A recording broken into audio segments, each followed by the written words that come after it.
Health and Travel at Serbisyo Publiko. Serbisyo Publiko with Dr. Hilda C. Ong. Ang programang tunay na serbisyo publiko na nakaka-touch ng puso. Health and Travel at Serbisyo Publiko. Ang programang tunay na serbisyo publiko na nakaka-touch ng puso.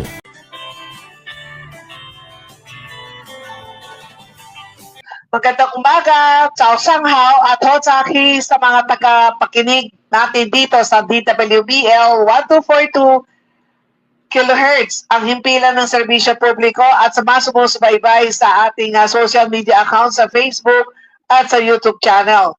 Ang iyong agarang serbisyo lady, Dr. Hilda Ong, ay lubos na nagagalag na muling maging kabahagi ng iyong umaga o anuman oras kayo dyan sa iyong kinaroroonan. Masaya ako makapaghatid muli ng tamang impormasyon, tamang serbisyo at inspirasyon. Salamat sa pagiging bahagi ng ating masayang pagsasama dito sa Health and Travel at Serbisyo Publiko. Ngayon ay April 25th, araw ng Huwebes. Kamakailan ay inanunsyo ng PhilHealth ang magandang balita tungkol sa mas pinalawak na breast cancer benefit package ng isang malaking tulong para sa mga pasyente may breast cancer. Epektibo nito March 30, 2024 ay hanggang 1.4 million pesos na ang paketeng maaaring mapakinabangan sa ilalim ng PhilHealth Z benefits para sa may mga kaso ng breast cancer o pagtaas ng 1,400% mula sa dating 100,000 pesos lamang. Ayon sa datos, hindi bababa sa 28,000 ang bilang ng mga kababaihan na tinamaan ng breast cancer at nasa halos 10,000 na ang namamatay. Ang breast cancer ang siyang nangungunang cancer na tumatama sa isang Pilipina. Kaya ang naging hakbang ng PhilHealth kamakailan ay pinupuri ng marami. Ang ating po pag-usapan ang benepisyong kaagibat nito, samahan niyo kami sa isang makabuluhan talakayan kasama si Mr. Ezekiel C., ang Social Insurance Assistant ng Special Benefits Team sa ilalim ng Benefits Development and Research Development Department o BDRD ng PhilHealth. Magandang umaga, Mr. Ezekiel C.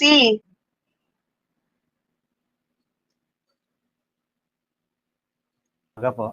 Yes po, magandang umaga.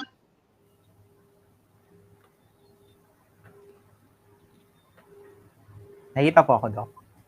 Ayan, okay na. Okay. Yes po sir, bumati po na ako po kayo sa mga nakikinig po sa DWBL at the same time po sa mga nanonood po sa social media, sa Facebook at sa YouTube channel. Sa magandang umaga po para sa lahat ng mga nanonood at mga sumusubaybay sa inyong programa. At sir Ezekiel, ano po ang pinakabago balita na hatid ng PhilHealth patungkol sa mas pinalawak na benepisyo para sa breast cancer? Yes po, nabanggit niyo po kanina.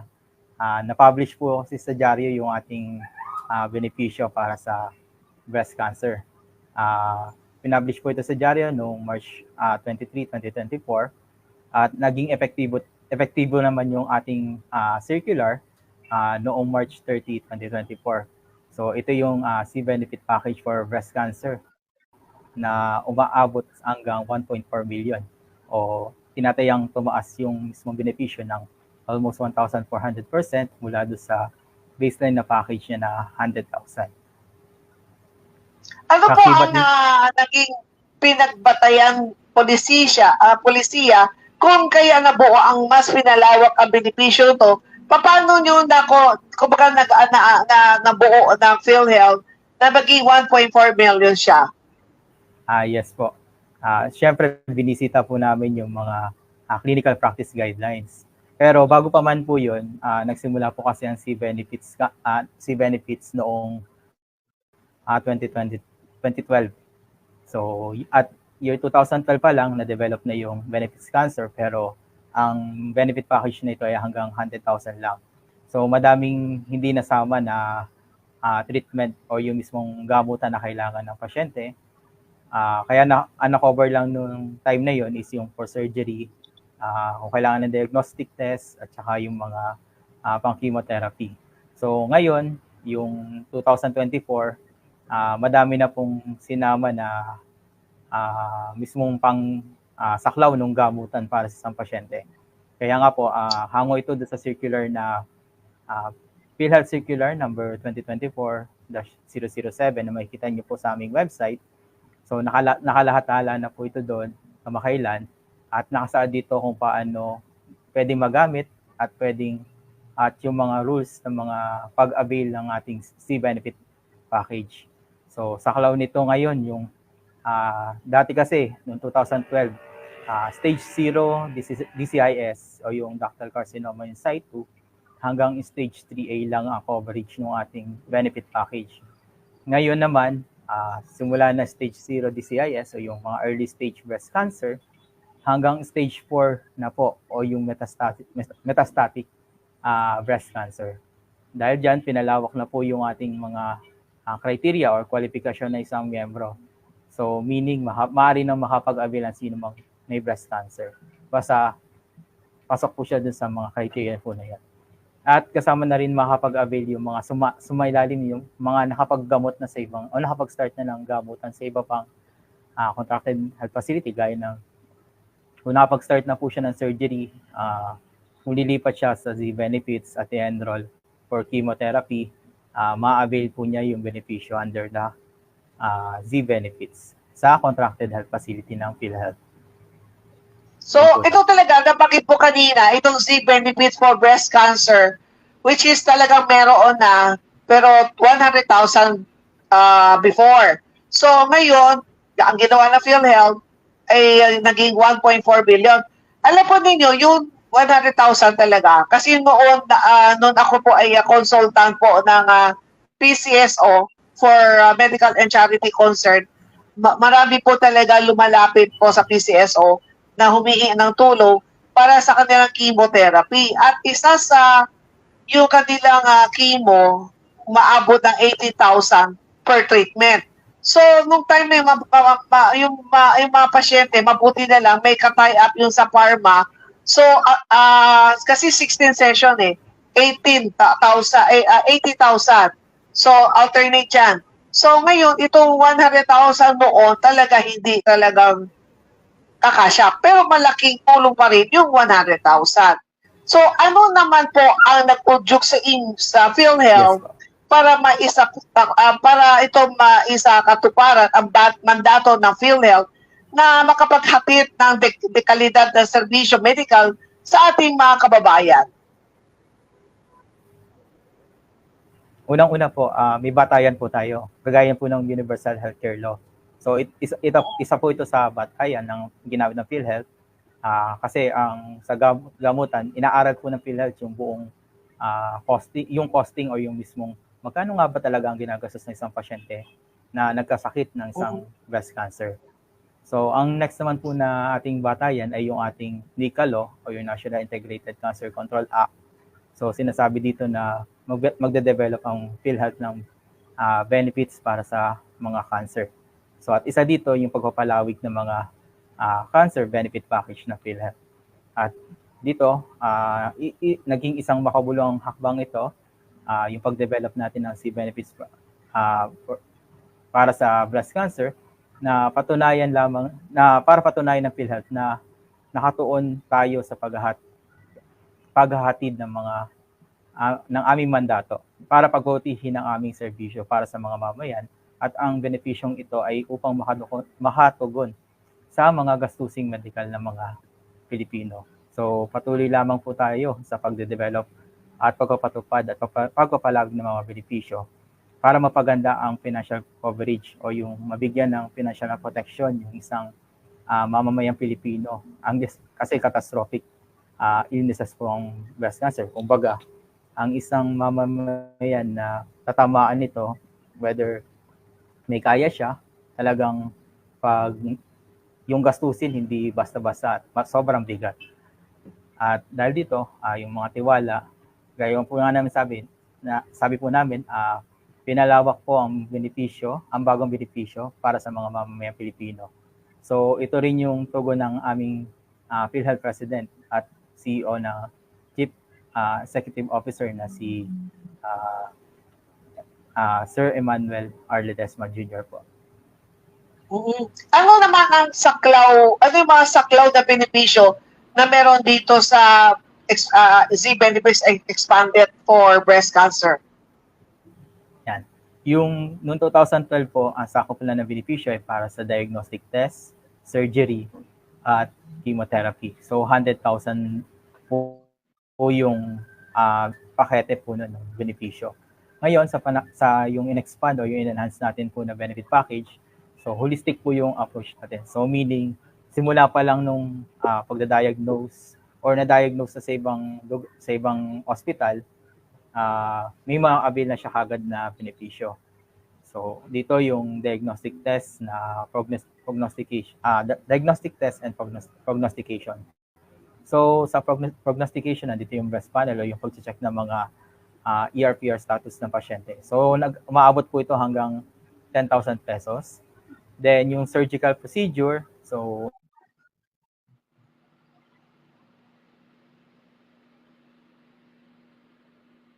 Yes po, sir. Yan po ang kasama po natin ng PhilHealth, si Mr. Ezekiel C. At pinag-uusapan po namin ngayong umaga ay tungkol po sa expanded Z-Benefits for breast cancer. Kasi dati ay 100,000 lamang. Eh ngayon ay 1.4 million pesos. 1.4 million na. So, sir, balik po ulit. yes po, na-DC po, sorry. Yung po, nabanggit po ninyo kanina, yung regarding po doon sa diagnostic test. Apo. Yes po. Yun, hanggang 10,000 pesos po yung coverage ng PhilHealth. Ngayon po, sa surgery naman, so combination po ito na iba't ibang procedure. So nag-range po ito ng 30,000 hanggang 140,000. And kung kailangan po nila ng hormonal therapy o yung hormotherapy coverage, so yearly po ito, ang gamutan is up to 5 to 10 or 10 or up to 10 years. So yung kung tamoxifen ito, 5,400 po ito yearly. At kung yung anastrozole o letrozole, yung mga aromatase inhibitor, hanggang 36,000 po siya yearly. So yearly po itong maa-avail ng pasyente. Then next is yung cytotoxic chemotherapy o yung chemotherapy mismo. Nagkakalaga po ito ng, yung isang buong cycle is 122,000 up to 198,000 pesos po. So iba-ibang protocol po ito na combination ng mga chemotherapy. Then next po is yung ating targeted therapy. So ito po talaga yung mismong pinakamahal na coverage, which is maabot ng 1 million pesos. So maximum po nito 18 cycles ng trastuzumab.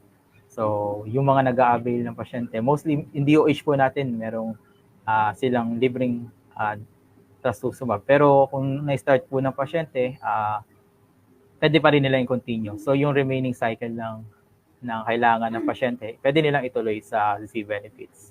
Then surveillance, kasi minomonitor natin yung mga pasyente for recurrence or yung mga side effect ng mga gamot. Kasama na po siya dito. So meron po tayong basic services at saka mga specific services na umaabot hanggang 9,000 pesos.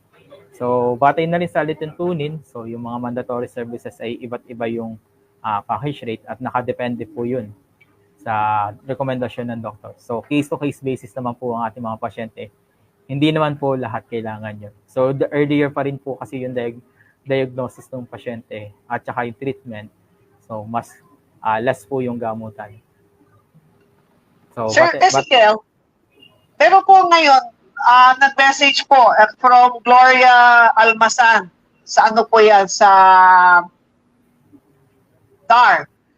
Wow, that's good news from PhilHealth kasi may breast cancer patients po kami sa office na financially may problem para sa chemo nila. So, Sir Ezekiel, ibig sabihin, ito pasyente, siguro na-detect na, tapos kailan na niya magpa-chemo, ito ating package po ba dapat pa mag-start po sa pinaka-umpisa, yung, let's say, may na-detect pa lang, let's say, na-detect na may bukol, dapat doon magsimula o pwede yung halfway. Kumbaga, bago lumabas ito, tapos nakaroon na sila, ngayon nasa chemo stage na sila, ma-avail ba nila itong benefits na to o hindi na sila kasama?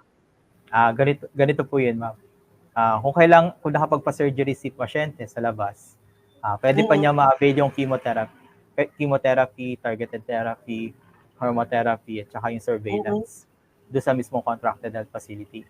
Pero pag ang chemotherapy po kasi nasimulan, kailangan nila pong tapusin yung mismong chemotherapy doon sa contracted health facility. Kasi dalawa po yung ating start eh. Minsan palilitin yung bukol or diretso operahan. So ito yung neoadjuvant or adjuvant treatment.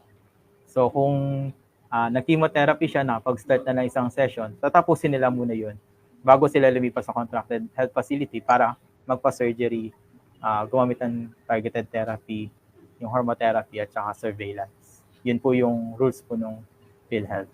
Pero kung di pa naman nasimulan si chemotherapy, at anytime po, pwede na siya mag-transfer sa mismo contracted health facility. So, ibig sabihin, kapag sila ay nandun sa hospital na hindi pa sila contracted sa, kumbaga accredited para dito sa Z benefits, para dito sa breast CA. So, let's say, kunwari sabihin natin, nandun sila sa private hospital. Kasi sa ngayon, accredited lamang ay East Avenue and PGH. So, need nila pumunta doon una-una ang surgery. So, doon sila magpapakimo. Pero kung sila ay nag-start na ng chemo doon kung saan hospital sila, dapat tapusin na nila doon sa hospital. Hindi na sila pwede lumipat doon sa contracted hospital. Tama po ba yun? Yes po. Basta ang chemotherapy po, lagi po natin tatandaan. Sa rules po ng PhilHealth, kapag nasimulan po ito, kailangan na po nilang tapusin. Pero maganda naman po, ma-avail po nila yung surgery, surveillance, yung targeted therapy sa mismong contracted health facility. So sa NCR, dalawa pa lang yung ating contracted at balak naman po dagdagan po ito at palawigin pa para mabigay po yung servisyo ng PhilHealth. Yes po, Sis Gloria, dito ngayon sa Metro Manila, ang contracted hospital ay East Avenue and PGH. Yung dalawang hospital muna ang meron.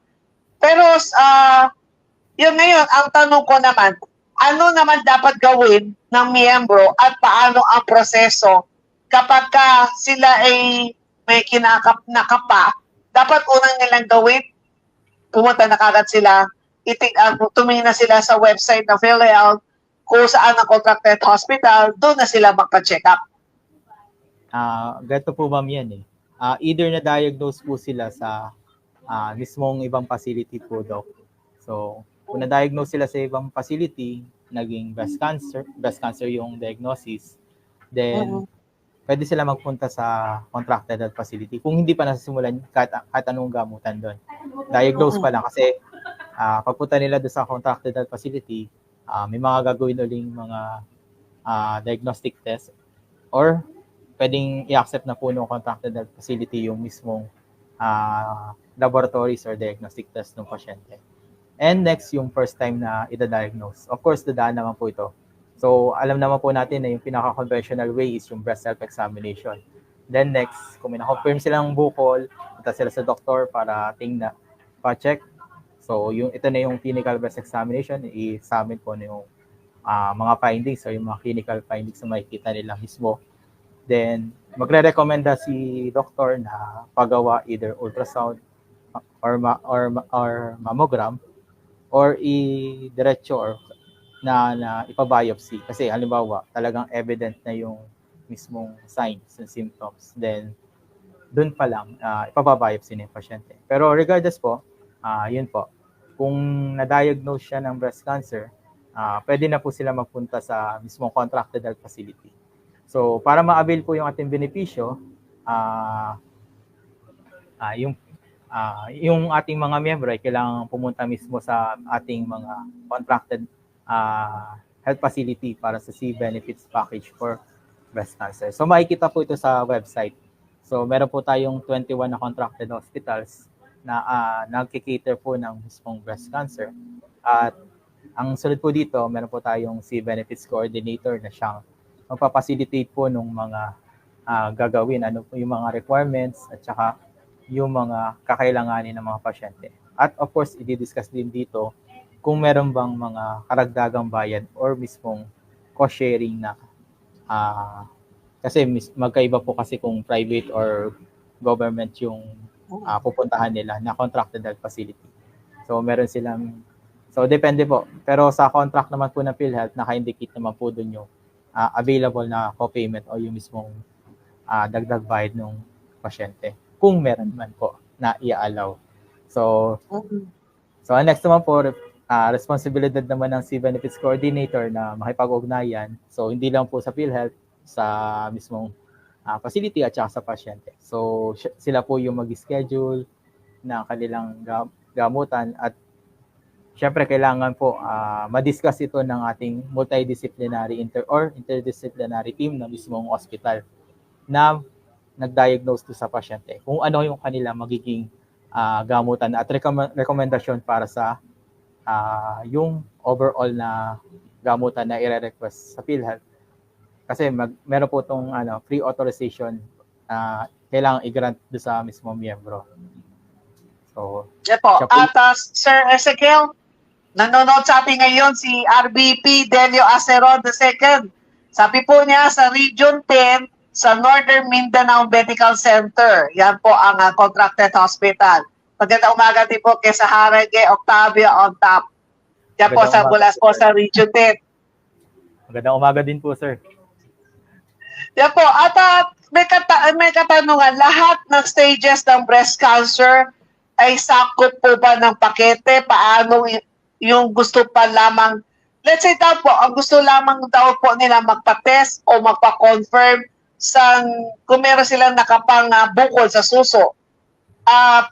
Kumbaga, pwede na ba dyan magsimula kapag magpapakonfirm pa lang na meron silang nakapa na bukol? Ang benepisyo po ng ating C-Benefits Package for Breast Cancer ay para sa mismong may mga breast cancer patient. So, next-exclude po nito yung mga magpapa-screen lang or yung magpapa-check up. So, gandahan lang naman po kung hindi pala maganda.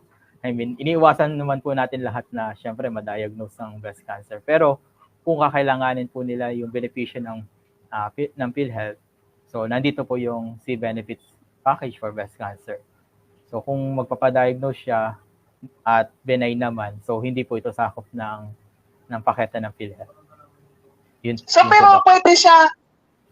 Pwede sila pumunta sa mga konsulta facility para mapakonsulta. Yun sa konsulta po, hindi pa po na-release po yung guidelines. So, hindi ko po pwede sagutin yung tungkol po doon. Okay. Tapos, paano pero ang sistema po, paano kung lumagpas siya na 1.4 million pesos yung gagastusin ng isang pasyente na may breast cancer? Basta ang ng PhilHealth up to 1.4 million lang.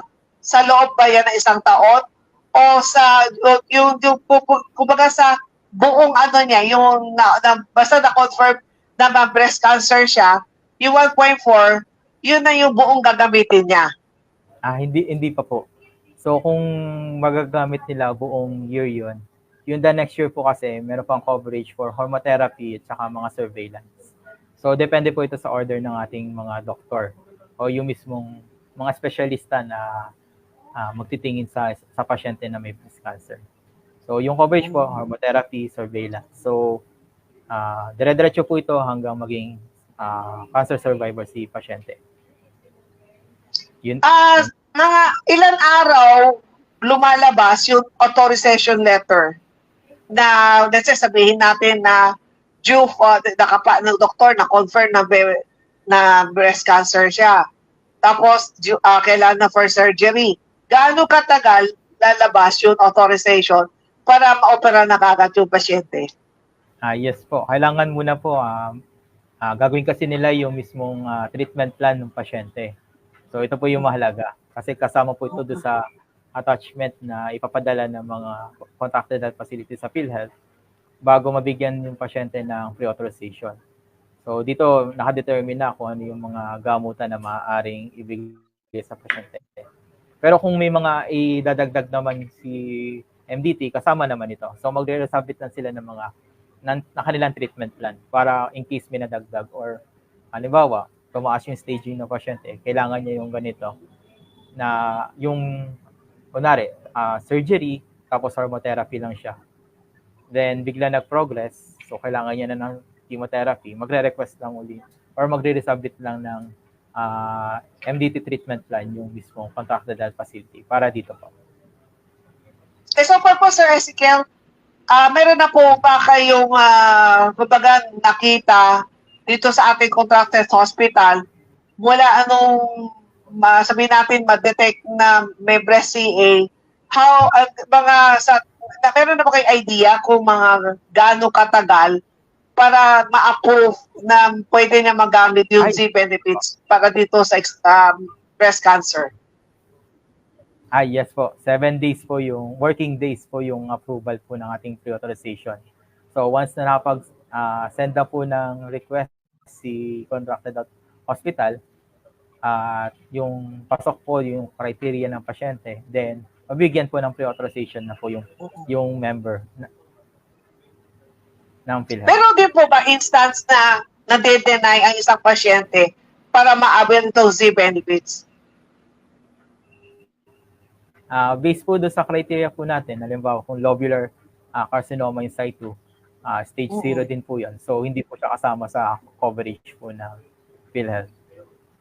Yun po, Doc. So yun yung mga instances. Ito ay hindi lamang pang babae, kasama din ang lalaki na may breast cancer. Yes po. Ang kagandahan po, hindi po ito gender sensitive. So, pwede po siya sa lalaki or pwede din siya sa babae. Pero kukunti lang naman po yung rare cases po yung mga lalaki na mayroong breast cancer. Ano po ang pwede po ninyo paalala para sa ating mga nakikinig, sa mga nanonood, na paano pag-avail itong Enhanced Breast Cancer Package? So, kung ang pasyente naka-confine po sa basic or ward accommodation at kailangan niya mag-undergo siya ng surgery under C benefits for breast cancer, so wala pong co-payment or additional na bayad ang pasyente. Pero kung nag-apply siya ng amenities or naka-confine siya sa non-basic or non-ward accommodation, then possible po na merong co-payment or dagdag na bayad. So, ang contracted health facility po natin, lahat po ng mga ito ay may kakayahan na magbigay ng mga special na pangangalaga. So, meaning, isang treatment na po lahat ito. So, hindi na kailangan maglipat-lipat ng pasyente, but mismo doon sa hospital na po niya, na contracted health facility, gagawin lahat yung mga gamutan. So, ito po ay mga sako po ng ating kontrata ng PhilHealth at pinagkaloob po doon sa mga pasilidad na ito para magbigay ng serbisyo ng C benefits. At meron din po ba kayo panawagan sa mga pasilidad, lalo na sa mga private hospital, kung nais nila makipag-ugnayan sa PhilHealth o para mapasama bilang contracted hospitals?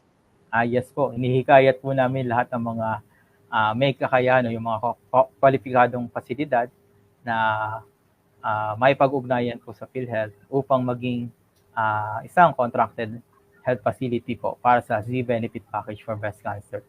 Kasi kung maraming facility, mas maraming makakapag-avail ng serbisyo para sa mga pasyente.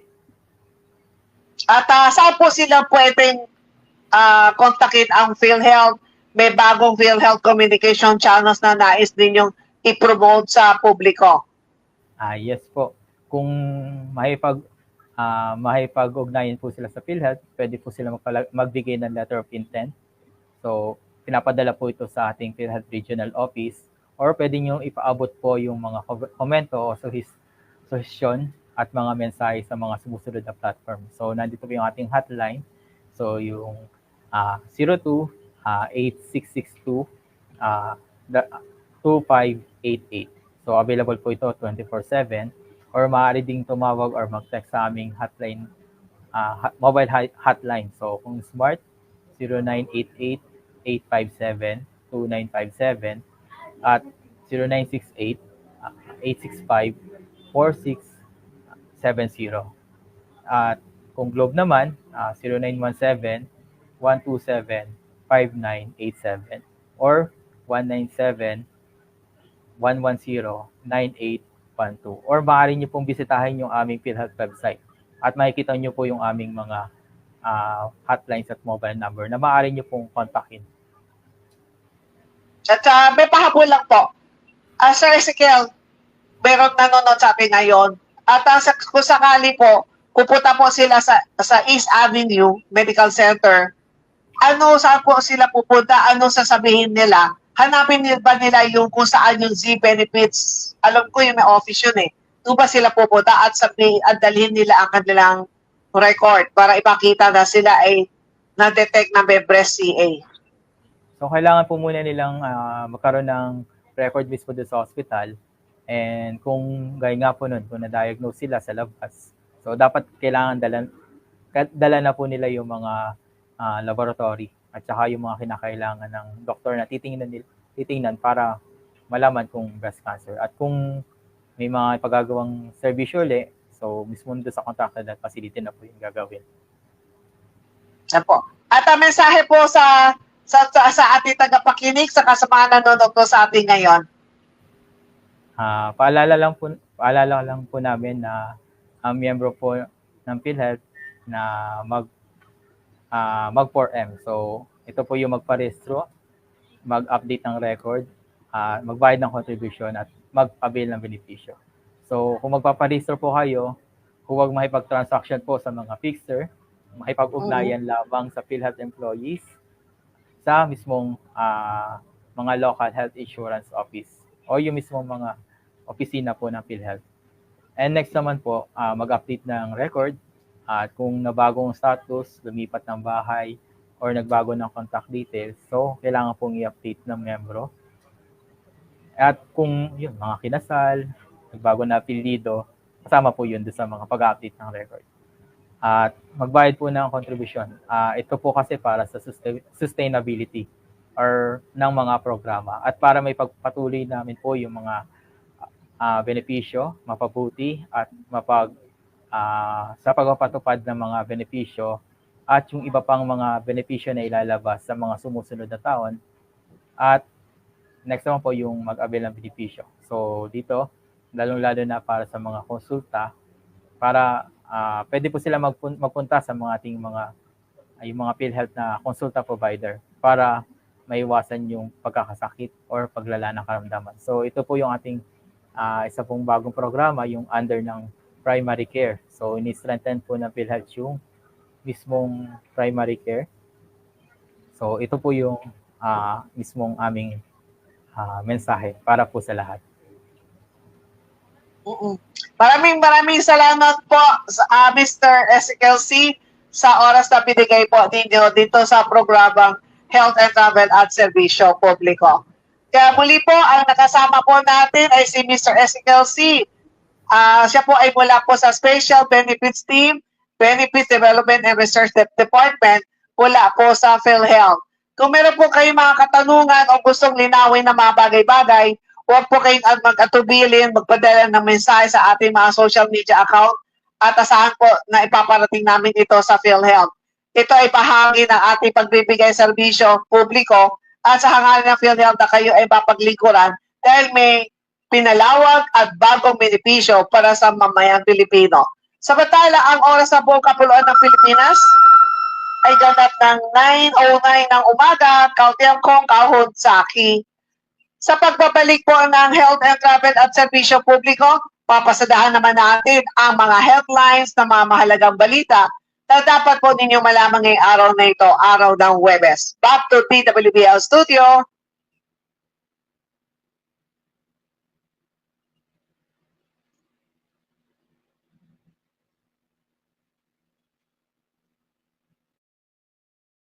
Serbisyo Publiko with Dr. Hilda C. Ong. Ang programang tunay na serbisyo publiko na nakakatouch ng puso. Health and Travel at Serbisyo Publiko, ang programang tunay na Health and Travel at Serbisyo Publiko. Serbisyo Publiko with Dr. Hilda C. Ong, ang programang tunay na serbisyo publiko na nakakatouch ng puso. Health and Travel at Serbisyo Publiko, ang programang tunay na serbisyo publiko na nakakatouch ng puso.